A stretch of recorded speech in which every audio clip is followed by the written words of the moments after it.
وتەیەک بە بۆنەی ڕۆژی جیهانی خەبات لە دژی منداڵ ئازاری 19 نوامبر بەرابەر بە 29 خەزەڵوەر وەک ڕۆژی جیهانی خەبات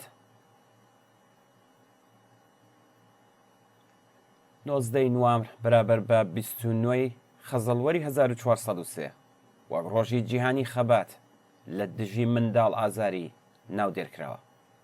ئەو ئازار و مەینەتیانەی کە نیزامی سەرمایەداری بەسەر زۆربەی هەرە زۆری 8 ملیارد دانیشتووی جیهاندا سەپاندووە گەلێکن و لەوانەش ئازار و مەینەتیەکانی سەر منداڵان و بە تایبەت منداڵانی کچ زۆر دڵتەزێنن.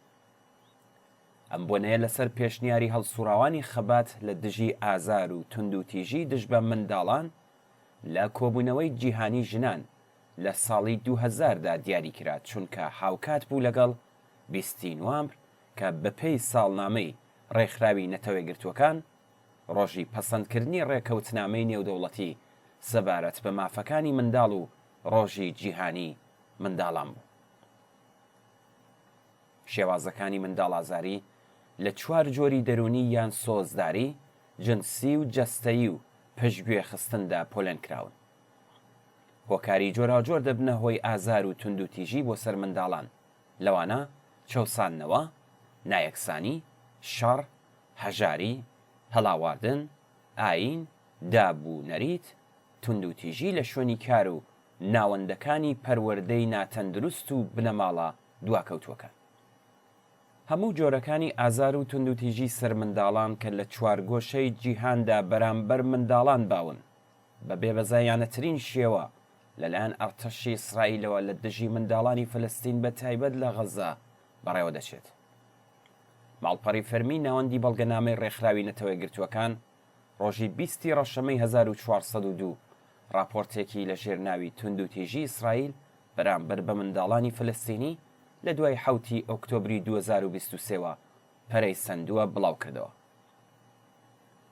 ئەم راپۆرتە باس لەوە دەکات کە حکوومەتی ئیسرائیل منداڵانی فلستینی لە کەرتی ڕۆژاوا و کەرتی غەزا لە مافی ژیان و خوێندن و نیشتەجێبوونی گونجاو و مافی چاودێری تەندروستی و لە هەمووی گرنگتر بە کوشتاری دڕندانەی منداڵەکانیان ئەوانی تەنانەت لە مافی ژیانیش بێبەش کردووە. هەروە لە راپۆرتەکەدا باس لە سەدان منداڵی فلستینی کراوە کە لە زیندانەکانی ئیسرائیلدا دەست بەسەرن و لەگەڵ ئەشکەنجەی دەرونی و جەستەیی بێبەزەیانە بەرەوڕوو دەبنەوە. لەم دوایانەدا مەجلیسی ئیسرائیل کێنست یاسایەکی پەسەند کرد کە بەپێی ئەو چالاکیەکانی دەستگای فریاگوزاری و یارمەتی ڕێکخراوی نەتەوەی گرتووەکانی بۆ پەنابەرانی فلستین واتە ئەنڕۆوا لە غەزا بە شێوەیەکی تایبەتی و لە فلستین بە گشتی قەدەغە کرد. ئەم ڕێکخراوە ئێستا 11,000 کارمەندی هەیە و لە ڕێگەی ئەوانەوە هاوکاری پەروەردەیی و تەندروستی پێشکەش بە فلستینیەکان و بە تایبەت دانیشتوانی غەزە و لەوانە منداڵانیش دەکات.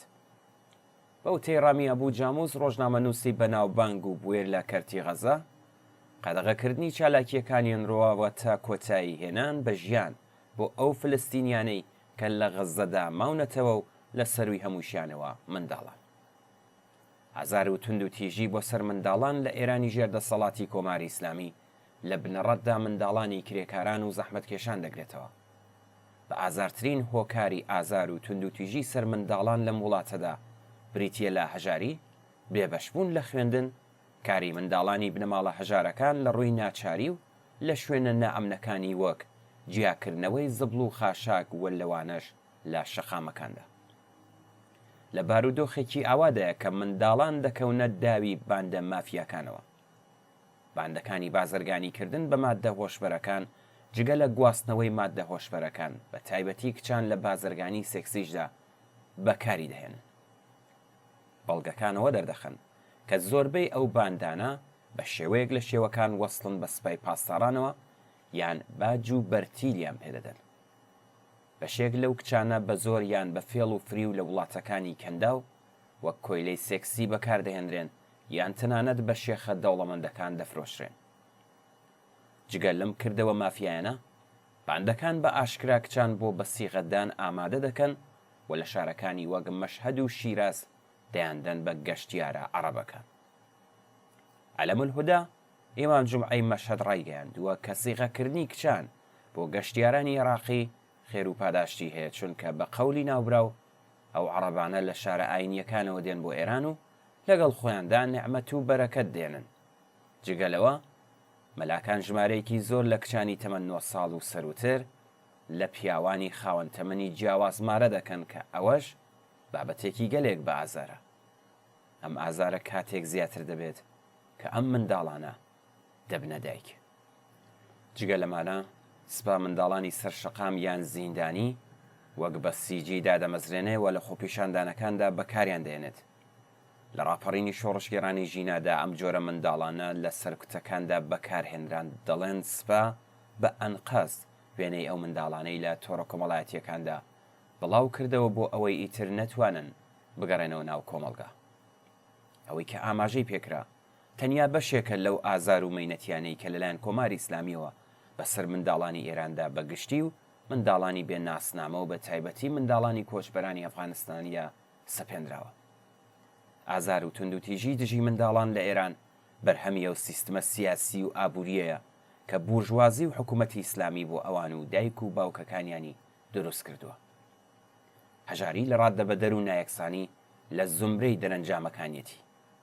هەندێک لە ئاخوندە کۆنەپەرستەکانی وەک میر باقری ئەندامی مەجلسی شارەزایان و مورات پایداری ئەم هەژاری ڕۆژڕەشیە بە شتێکی پێویست دەزانن بۆ ئەوەی بەناو ئیمامی زەمانەکەیان زووتر دەربکەوێت.